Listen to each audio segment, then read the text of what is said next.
Hello, I'm Peter Thomson, the Special Envoy for the Ocean, and I would like to thank IUCN for the work that it is doing as co-facilitator of the Community of Ocean Action on mangroves. You know, mangroves are a critical coastal ecosystem in many parts of the world, supporting local livelihoods and national economies at the same time. They're home to fish and crabs and shrimp and mollusks, on which many coastal people rely for food.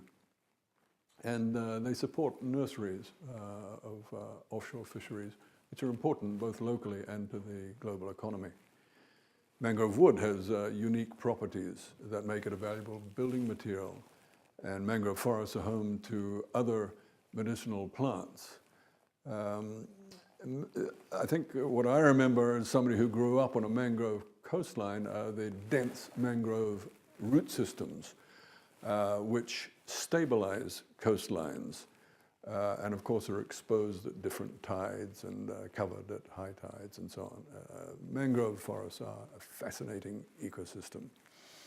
They prevent upstream sediments from smothering offshore reefs, and they prevent the same sediments from smothering seagrass beds, which of course we now know are so critical to the world's ecosystem.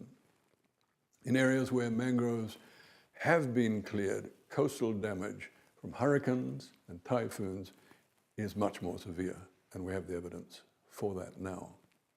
Unfortunately, mangrove ecosystems have not been valued enough for the many benefits that they provide.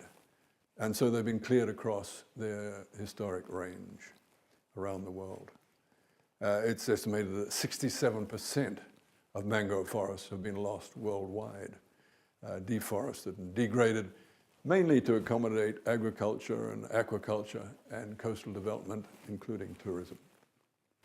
So the Community of Ocean Action on Mangroves, which is part of a wider thrust of 9 communities of ocean action, one on coral, one on fish stocks, one on marine pollution, one on marine science, and so on. But for the one on mangroves, like the other communities of ocean action, it will drive forward the voluntary commitments that were made, in this case on mangroves, at the Ocean Conference in New York at the United Nations in June 2017. These communities of ocean action are to help each other in the work of implementation by sharing best practice, sharing news, putting together funders with projects, and so on. They are, in the case of the Community of Ocean Action on Mangroves, the co-facilitators are the Secretariat of the Ramsar Convention and IUCN. So the community is in excellent hands in terms of its leadership. And of course, UNDESA is providing all support needed to make this community a vibrant one. And while I'm applauding people, let me also applaud the Pacific Mangroves Initiative, which I know is active in Oceania, and the Mangroves for the Future, which is active in Asia. Of course, there's also the working globally, the Global Mangrove Alliance and the Blue Carbon Initiative. More power to you all in the work you're doing to save mangroves.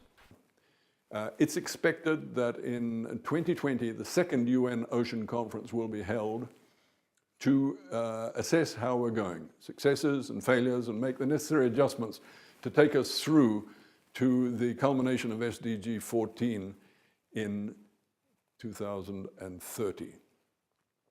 So this work of the Community of Ocean Action on mangroves is absolutely core to our work on SDG 14, and I congratulate all of you who are taking part in it, and I thank again IUCN for its work in this regard.